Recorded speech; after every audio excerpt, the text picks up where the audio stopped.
of the allure of Joseph Warren. And speaking of the allure of Joseph Warren, can I just by a show of hands, how many people know who he was? Okay, a lot of people. So you're probably more informed than most. He was nationally famous for a couple of generations in early America until a fellow by the name of Longfellow came up with a poem about the Midnight Ride, which is one of the set pieces in Joseph Warren's life, if not also in the life of the United States. But apparently Warren doesn't rhyme as well as Revere, and so he's not part of that poem, and that started a process of Warren becoming less known, starting just before the Civil War until, I guess, a few years ago in my biography, it was hardly known at all, even in his home neighborhoods in Boston and the site of his demise in Charlestown and Breeds Hill. And as I look out in the audience, I see a disproportionate number of women. And Joseph Warren was a little unusual in his time. He was known a bit as a ladies' man. And not too many of the founding figures, both famous and not so famous, are described that way. And William Gordon, who was one of the earliest biographers or chroniclers of the American Revolution, publishing his history of the Revolution in the 1780s, noted that the ladies judged Joseph Warren handsome.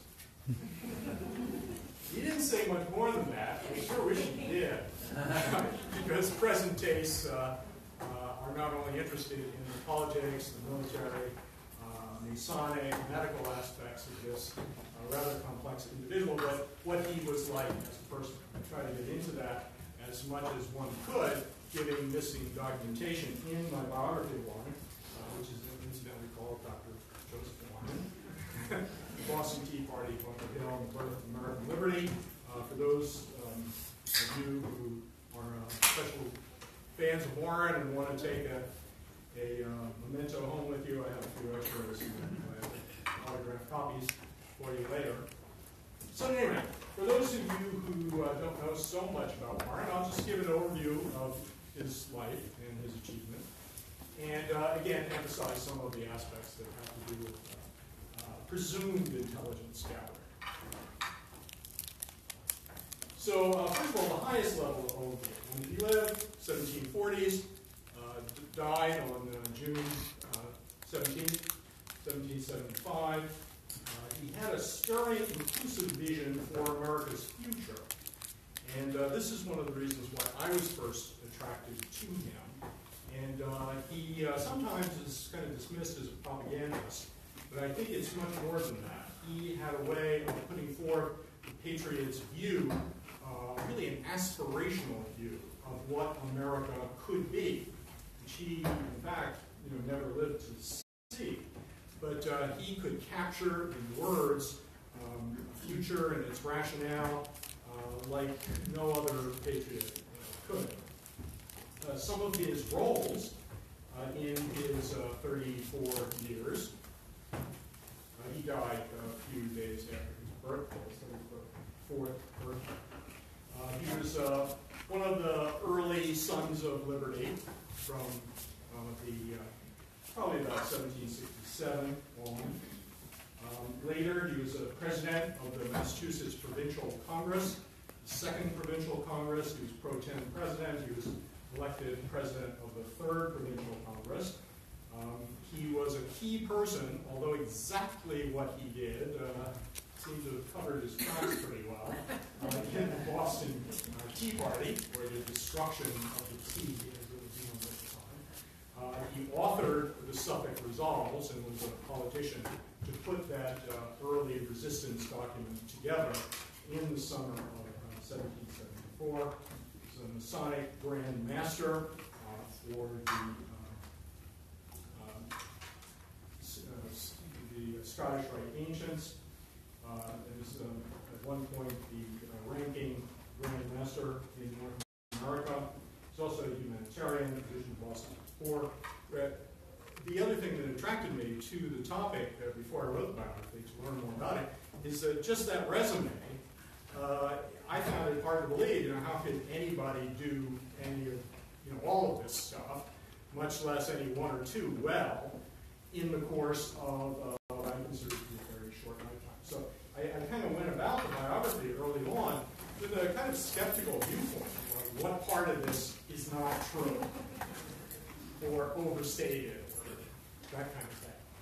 The result of 19th century hagiographies and American heroes. And in fact, when I came away from it, I was even more impressed than to begin with, that I found some of the things that he was lesser known for that he did very effectively. It seems like everything he touched, he did well. And had a very modest attitude as well. That's a portrait of him. There's only 3 portraits of Joseph Warren in life, all by John Singleton Copley. All of them have the same facial fixture, facial aspects are probably derivatives of a single studio portrait that Copley did.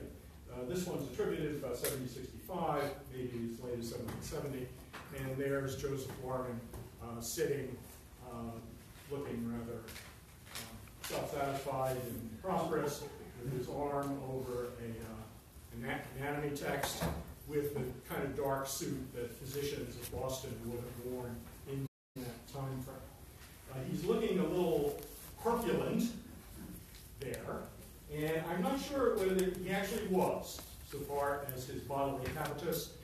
There are very few surviving relics with sort of bulletproof provenance. One of them is his waistcoat, that silver vest that he's wearing under his coat. And there is a silver vest with a good provenance at the Ancient and Honorable Artillery Company, said to be owned by Joseph Warren. And they've let me take it out and inspect it, and it certainly is an 18th century handmade silk waistcoat, which may well be the very one in this portrait. It's a silvery material. The only difference is it has frogs, which are sort of fancy embroidery after each button.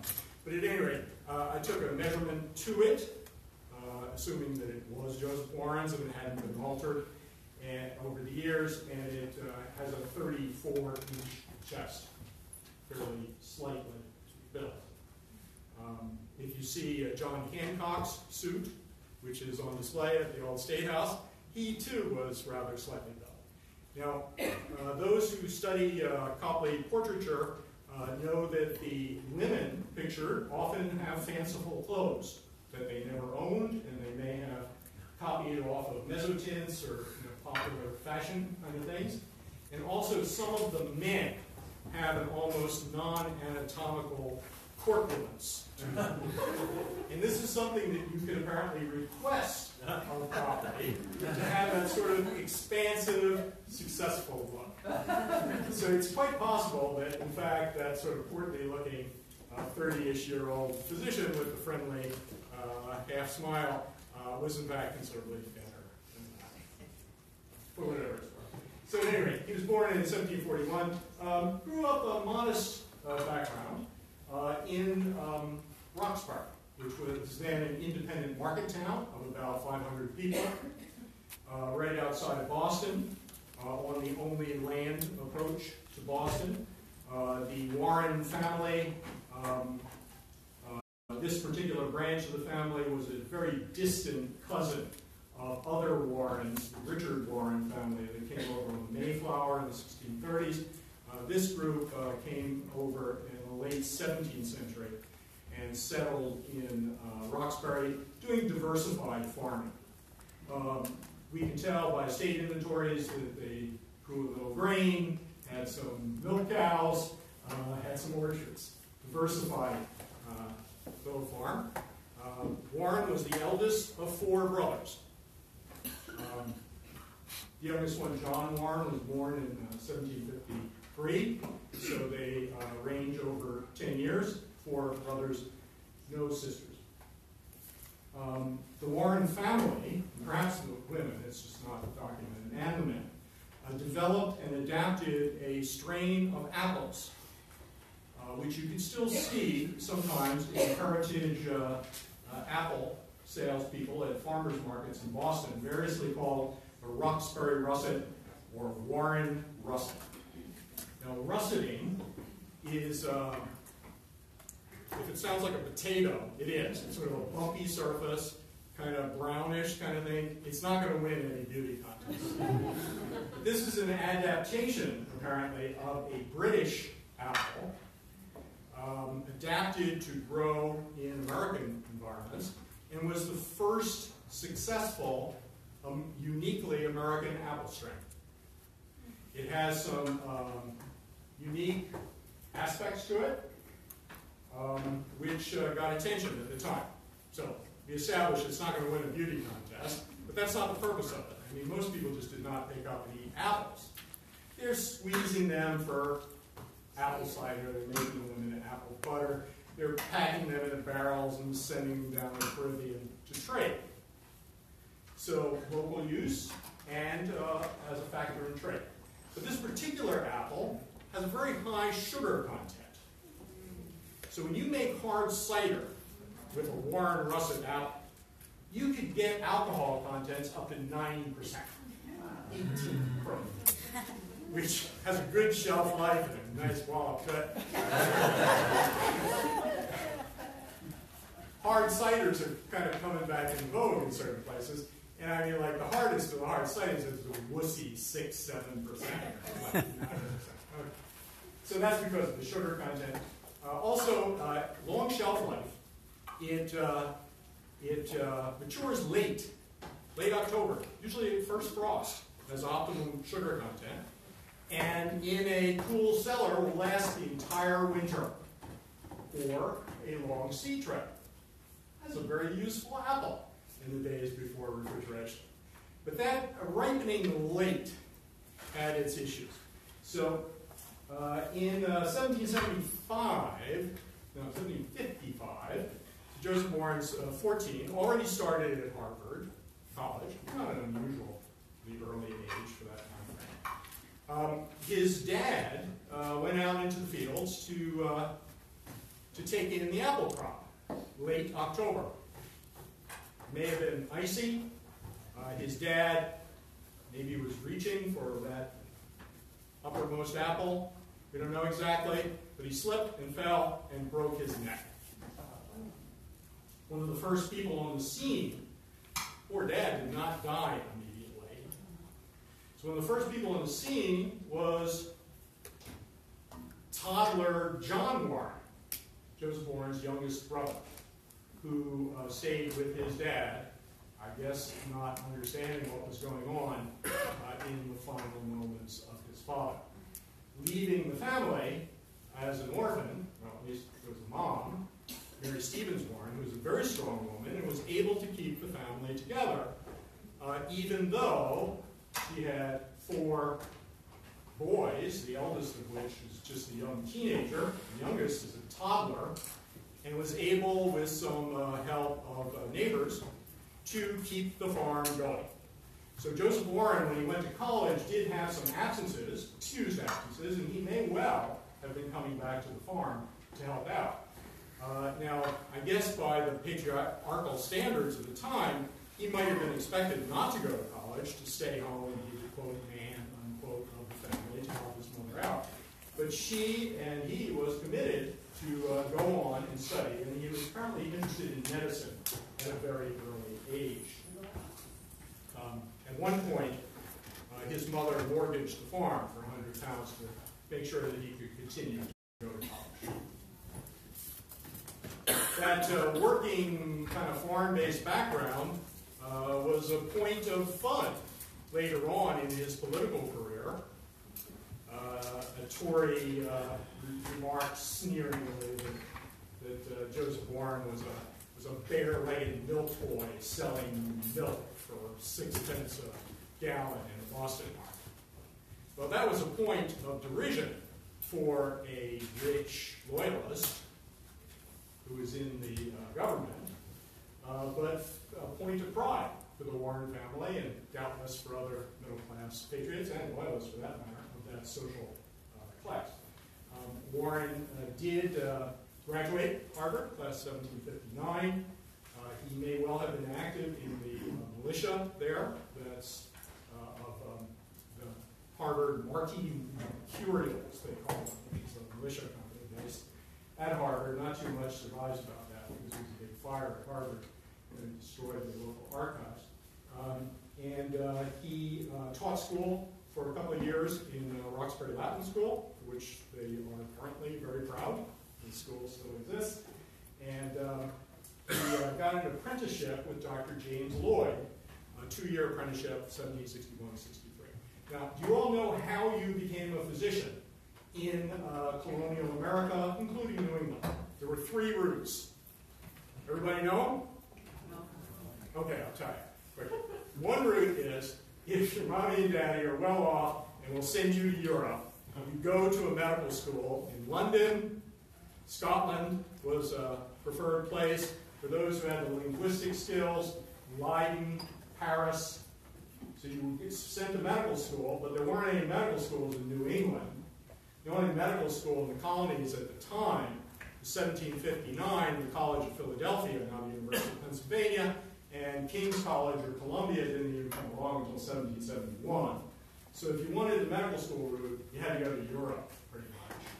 And that was beyond the means of the Warren family. Second best was to apprentice yourself to a physician who did such a thing and was well thought of in the community. And Dr. Lloyd certainly met those requirements.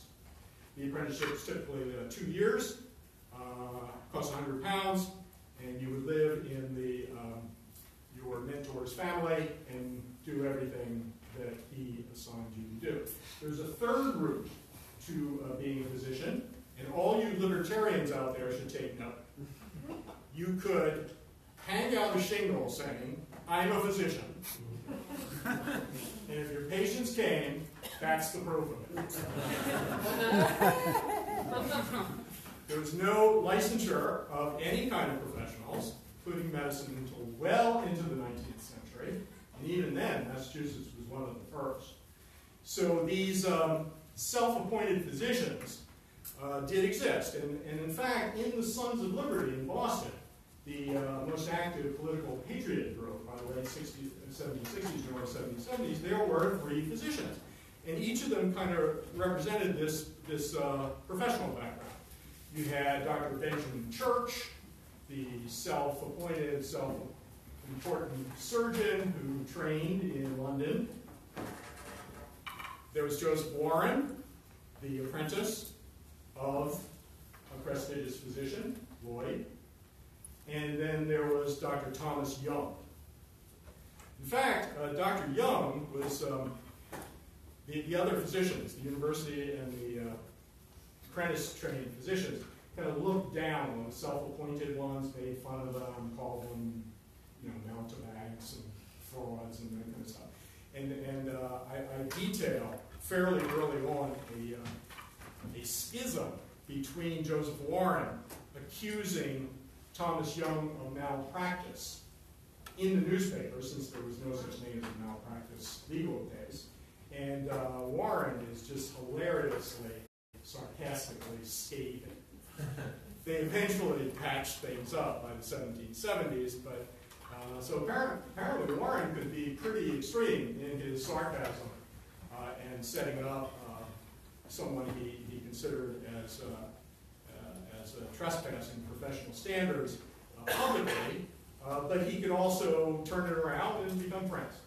I'm not sure how genuine that friendship was, considering just how acerbic that difference was. So Joseph Warren begins private practice in the north end of Boston, 1763. He'd already joined the St. Andrew's Lodge of Masons, which wasn't quite as prestigious as the St. James Lodge, headed by merchant John Rowe. An interesting mix anyway, though. One of the richest people in New England, John Hancock, was a member of St. Andrews. Paul Revere was, and a number of patriots, both famous and lesser known, were. So he started in 1761, but only really became active as a Mason by 1763. He served, volunteered during a smallpox epidemic in 1763. Now, Boston had this public health history that I don't think is real well appreciated. So this is not, so what they did during the smallpox epidemic, without a Department of Public Health, the doctors individually getting together as a group, interacting with the town of Boston to set up an inoculation campaign and a campaign of smallpox hospitals, isolation hospitals, during the inoculation. Now, any of you who have a health background might know about cowpox and Jenner, and that's 1798. That takes the related cowpox, inoculates you, and not only once you have the cowpox, which is a mild disease, you're immune both to cowpox and to smallpox. Now, this is inoculating with live smallpox. So what you require is you need somebody who has pox. Do you have pox? Absolutely. Okay, so you take a pustule, right, and you cut it open and you take some of the pus. And if you've never had a smallpox before, we're going to make an inoculation and we're going to stick the pus in. And then we're going to send you to a smallpox hospital, which was actually appointed as Castle William, that later includes some of the political and military history later. But it's an isolation hospital. And once you go there, there's a military guard. You can only come out 2 ways. You can come out, so you're going to get smallpox, right? So after the last pox has showed up and heals, you can walk out. If you die, they'll take you out in pine pox. If you leave early, they'll threaten to shoot you. So you die. But there's a doctor in the hospital who volunteered, Joseph Warren. He's an inpatient. It wasn't clear whether he ever was inoculated himself. That's not clear. If he wasn't, it was a really gutsy thing to do. But basically, so he was in intimate relationship with people of all social classes, being sent by other doctors to be inoculated. And incidentally, this inoculation campaign was very successful. They didn't have any germ theory. It was all observational. They knew that once you had smallpox, you're never going to get it again. They knew that you're not infectious after you've had it, even like how close after the last pox had healed. So the nursing staff of the smallpox hospital, which is not a permanent hospital set up only for this, are only people who had smallpox before.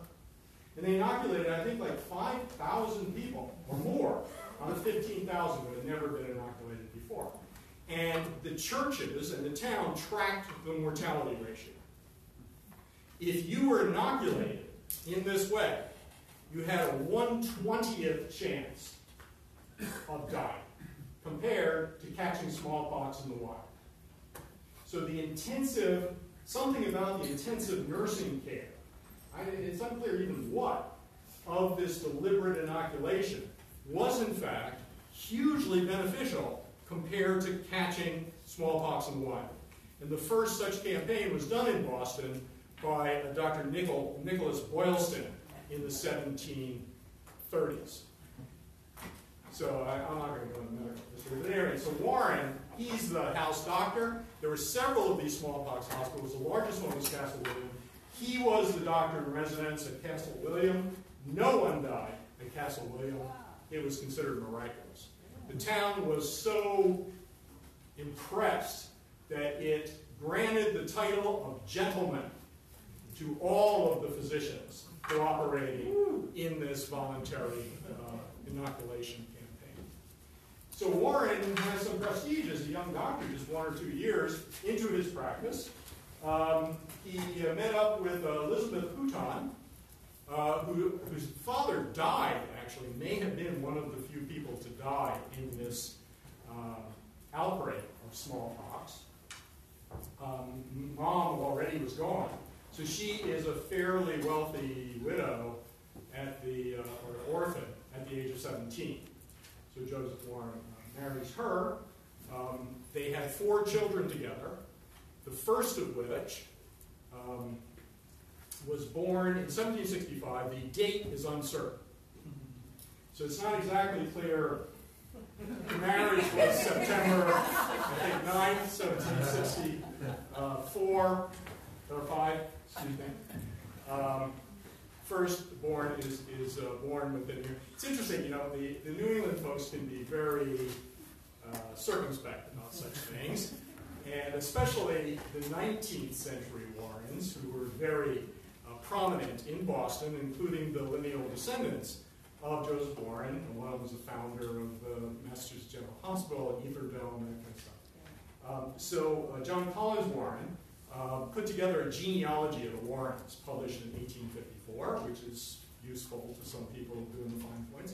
And in there is the birth of every Warren, the male line, going back to the Norman Conquest, with dates of birth, except for Joseph Warren's firstborn. Okay. Where is your mind? He's an enthusiastic fellow. So maybe he's talking.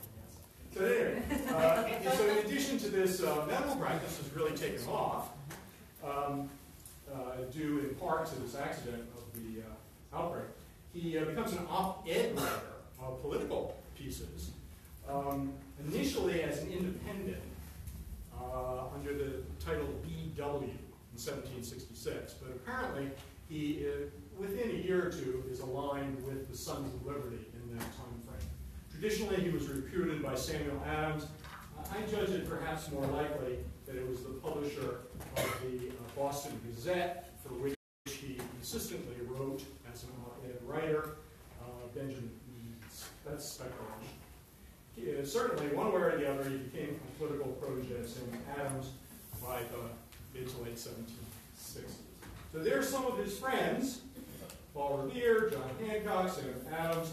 The left two also interacted with him at his Masonic lodge. Samuel Adams was not a Mason, he certainly a guest there. So here's an aspect, one aspect that I'm just calling out, because Masons are often, at least in the common mind, identified with secrecy and handshakes. And how many Masons in the audience? Maybe they are, but they can't. Or if they do, you have to be dead killed. So Joseph Warren, for a long time, wanted his group of Masons to be more prominent in the world. And he was continuously rebuffed to join the functions of the rival, he didn't see it as a rival, but they did, John Rollo and the St. James Moderns, English Moderns. There was a rift in Masonry at the time. So Joseph Warren does his end around when the British occupied Boston in late October 1768. Now this sets up the political tensions between patriots and loyalists, and street kind of activities that culminates in the Boston Massacre in March 1770. So Warren, he's strategically kind of flexible, and I don't think Samuel Adams would approve of this, but he reached out to the traveling lodges that would go along with British Army units. And there was a rule that if you can get your lodge and 2 or 3 other lodges together to petition the highest authority in your branch of Masonry, you can be granted the right of being a Grand Lodge. Once you are a Grand Lodge, then you don't have to depend on other lodges. You can make your own lodges. Not only that, you can make your own secret handshakes. Whatever else Masons do, they're not telling us about. So in 1768, now this is the same time that he's in the inner core of the Sons of Liberty, who are involved in one way or another with orchestrating the protests, both high level in newspapers and sort of street factions of the Sons of Liberty versus the occupying British soldiers of the first occupation of Boston. At the same time, that he's able to reach out in kind of a friendly, mutual way with British officers attached to these lodges. Within months, he sends his petition over to I think the Earl of Dalhousie in Scotland, and is granted the right to be a Grand Lodge. The word comes back by late 1769. It's a big celebration, at least for the St. Andrew's Lodge. St. Andrew's becomes a Grand Lodge, with some of the officers of it being British officers of the occupying army. He's pretty slick, isn't he? So he does an end around John Roe and the St. James Mason. Now, Roe, I think, liked Warren. A lot of people liked Warren. He had a very personal attitude. Even some people who were enemies, kind of respected his humanity. And I guess he was able to reach out with folks who were otherwise quite hostile in this common goal of a constructive society of masonry. Now, the Grand Lodge only met for, I guess, about 2 or 3 times in late 1769 and early 1770 with its British officers. And after the Boston Massacre, things got a little testy, the British, so the British officers of the Grand Lodge never showed up.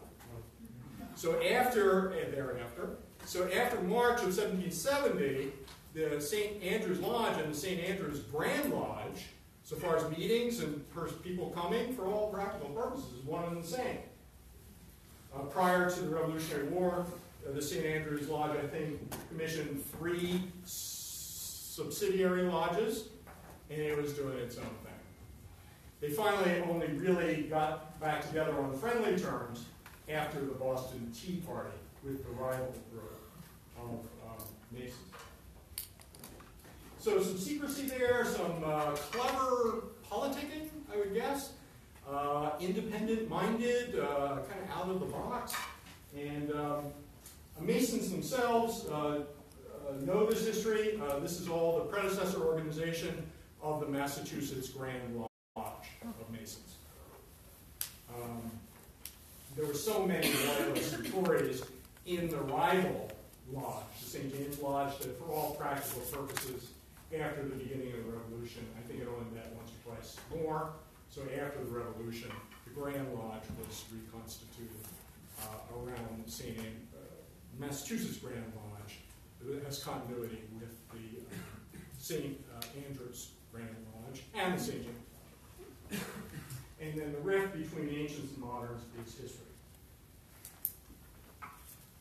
Okay, here's another aspect of a kind of wide range of career. Joseph Warren as politician. During the summer of 1774, the Coercive Acts actually came some weeks before, as the port of Boston was closed down at the end of May 1774 as a kind of a relatively late reprisal of the Tea Party. It took time for things to go across the ocean, news for Parliament to consider, news to come back. So the Tea Party is late December 1773. If the Patriots were hoping that the British government would back down, as they pretty much did after the Stamp Act and after the Townshend duties, they didn't step back after the Tea Party. They closed down the port of Boston. Not only did they close it down, but they took over appointments of the judges. They set up the trials against His Majesty's property would no longer be heard locally in Massachusetts courts. This is unilateral abrogation of long-standing Massachusetts provincial privileges. So the British Army said you cannot have town meetings in Massachusetts because the Patriots were dominating so many of them. So the Patriots are, so that you can't have town meetings, we'll have county meetings. And they also put out a call for a continental Congress to allay grievances where Massachusetts and Boston were basically on point on what amounts to a constitutional crisis within the empire, that they would have common cause. They called out for help, basically, from other provinces. So the Suffolk County resolves were especially important because they determined the towns of Suffolk County, including Boston, how they would resist the British occupation. They met several times in late August and early September of 1774. Joseph Warren, who until that time had some significant roles in the Sons of Liberty, but as a writer, as a sort of a backroom kind of strategist, now came to the forefront because delegates from Massachusetts were on their way to Philadelphia around this time. Samuel Adams, John Hancock, those people. So Joseph Warren was the ranking patriot left in Boston, sort of on point at the time. So he had a key role in this in these resolves, the Suffolk resolves. And he would rise to the occasion. I mean, the Suffolk resolves is just a magnificent work, but it's a very pugnacious one as well. It lists all the patriotic concerns with the British administration and unilateral reversal of traditional Massachusetts rights, but it's very well crafted.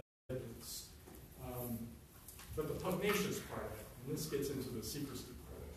There are a number of resolves. And actually read the Suffolk resolves. It lays out rules for the Massachusetts Provincial Congress, which already has been declared illegal by Governor General Thomas Gage, to call up the militia to resist the British Army. This is published openly. What are the rules to do that? This is in September of 1774. And it talks about each town could do this if it sees suspicious movements of the British Army and think that American patriotic interests are at stake, can unilaterally send messages for help to adjoining towns, basically to activate the militia. That was later modified by the Provincial Congress that there had to be 3 such people ordering a mobilization of the militia. But it's really quite impressive, I mean, both militarily, if you consider the date of this thing, and then the openness in which it's being done. It's being published, it's even being presented to General Gage, who says, guys, you're on a slippery slope. This is illegal. What are you doing? If you pursue this, you'll be answerable for the consequences, or words to that effect. When a delegation of patriots presents this, the Suffolk resolves, to General Gage late in September. Paul Revere is sent the day after the Suffolk resolves are passed by Suffolk County, I believe September 8, 1774, to the First Continental Congress in Philadelphia. This may be actually Paul Revere's more significant ride, because he actually got through. It took him about 5 or 6 days to get there. He must have been really bedraggled after riding 300 miles horseback as fast as he could, express. He's there, and the Continental Congress is just organizing, and talk about dramatic. The Suffolk resolves are presented at the Continental Congress just as it's meeting for virtually its first session. The delegates were so taken with its reasoning and wording that it passed it word for word as one of 2 most significant pieces of legislation of the First Continental Congress. So, Joseph Warren, some people call him founder. Well, technically, to be a founder, you have to sign the Declaration of Independence, the Constitution, and maybe you could slip by into the Articles of Confederation. He never lived for any of that. I suspect he would have signed one or another if he did, but these Suffolk resolves were pretty darn important, so perhaps he claims from that. So Paul Revere actually presents them for Warren at the Continental Congress. Does anyone remember the second important thing passed at the First Continental Congress? The olive branch proposal. So in a way, they're almost contradictory. But, so the full Continental Congress is not fully committed to war, but it's nevertheless coming up with these Suffolk resolves fully adopted, which have rules for military opposition to the British. and what circumstances would do that. Fast forward to the spring of 1775, this British occupation was showing no signs of abating. Informal intelligence plus direct observation was that more and more British reinforcements were coming into Boston. As campaign season seemed to be opening, the fear and expectation, certainly of the inner group of patriots, was that there might be a military confrontation in the spring. These annual commemorations of the Boston Massacre became a place for the patriots to enunciate their cause and to recall the horrors of the military occupation that resulted in the Boston Massacre back in 1770. Joseph Warren was chosen as speaker twice for these things, and the most dramatic one was in March of 1775, because the British at that point were physically back in Boston, and there were rumors going around on both sides that if the Patriot speaker dared say anything that could be considered treasonous, that he would be arrested or assassinated. And the rumors, and there's contemporary documentation of these rumors on both sides. So the rumors were rampant. I don't know the reality is to it.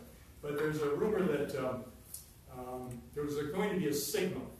If the Patriot speaker, who was Joseph Warren, said treasonous things, a British soldier would drop either, depending on the story, an egg or musket balls. And that would be the signal for the British officers, and there were 50 of them present at Old South meetings, to rush the podium and arrest everybody. But of course, meanwhile, the Patriots, they had all kinds of suspicious lumps under their clothing, stuff like that. I mean, this was like expectation teetering on mayhem. Joseph Warren was given the opportunity not to talk. And he insisted. And so Samuel Adams said, well, if the enemy is going to be present, let's keep him close by. So he invited the British soldiers to have the first pews at Old South Meeting House. For those visiting, you should visit Old South Meeting House and see where this actually occurred. Joseph Warren comes in, fashionably late. He's seen patients that morning. It was so crowded at Old South. Says there was 5,000 people there. 5,000 people can't fit in Old South. There must be crowds all over the place. He cannot get in. So he goes across the street. This is all up to an hour late. Right? Everybody's in his seats. And he had a flare of drama. So he went into a store across the street, a pharmacy store, and took out a toga. Put on a toga, got on a ladder, climbed up on the outside, to the podium, and started his speech. And sure enough, a British soldier is said to have held up a bunch of musket balls and was rolling them around in his hand. So Warren is said to have pulled out a white handkerchief, looked at the soldier who was kind of on the stairway, dropped the handkerchief, covered the balls, and just went on with his speech. What's with the toga? This is the only major speech that I can identify in all of U.S. history, despite our visitors, in a costume. And I'm not talking about styles like Abraham Lincoln with a stovepipe hat, Gettysburg Address, or military costumes with U.S. Grant and whatever at various times. No, this is like a deliberate costume. And what he's doing is he's putting forth a visual show of the American patriots being literally dressed in the virtues of the Roman Republic. In fact, he modeled himself and even was active in the play called Cato, which glorifies the resistance activities of an ancient Roman senator against the tyranny of Julius Caesar. The play was by Addison. It was also a favorite of George Washington and Nathan Hale and a bunch of them. So anyway, he goes on and he does his speech itself has wonderful turns of phrase in it. and it's just a magnificent piece. It's published widely, gets around all up and down the seaboard. It's republished. There's a female publisher in North Carolina, published it, full-length reproduction, and these orations got around as pamphlets, and were actually collected for years as models of oratory of both Warren and other people who gave these speeches, like John Hancock in the prior years. Okay, so let's get to the intrigue at the beginning of the Revolutionary War. So, on the eve of April 18, 1775, the perhaps better known patriots are on their way to the Second Continental Congress in Philadelphia. In fact, Samuel Adams and John Adams are sort of sitting out of Boston because they feel they could be arrested at any time if they stayed in Boston. In fact, Warren could as well, and for some reason wasn't arrested. So Warren is a ranking patriot, still resident in Boston, as the British Army starts to bestir itself with all this. Warren's home, from which he had his medical office, was actually very close to him. I'll talk a little bit about the site of that home, which no longer exists. And this is like 3 blocks from British Army headquarters. And Warren is resident in Boston, looking around, what's going on. So he decides, from intelligence that was quite specific and is unknown exactly how he knew it, exactly what the British were up to, urgently called in Paul Revere and William Dawes into his home office on the evening of April 18th. Basically, this is the midnight ride. He assigns both to go by different directions, to activate the Minutemen and militia west of the city all the way to Lexington County. He and many other patriots believed that not only were the British Army after military stores being stockpiled in Concord, but that they also wanted to arrest Samuel Adams and John Hancock for saying this. It turned out not to be true, but it certainly was a reasonable supposition, and it was a reason to get the word out there. So now, in the popular conception, and many of us have, as Paul Revere is person there who's awakening sleeping farmers and stuff like that. But what the reality of it is that this is a political military act on authority of the Massachusetts Provincial Congress to mobilize the militia. This is the proximate act initiating the Revolutionary War. Joseph Warren, his rules were that he had to share it with 2 other people making the decision, took it upon himself to make that decision. And Dawes and Revere are just carrying the word. The lanterns was an invention of Revere to get some duplication in case the writers could not get out of Boston, get the word out. It turned out they were not critical, but a really good part of the poem. So I just want you to recast this. So this is not, Revere just getting up and deciding to do something, wake up sleepy farmers. No, this is a political military act that Joseph Warren to mobilize the militia in the Midwest.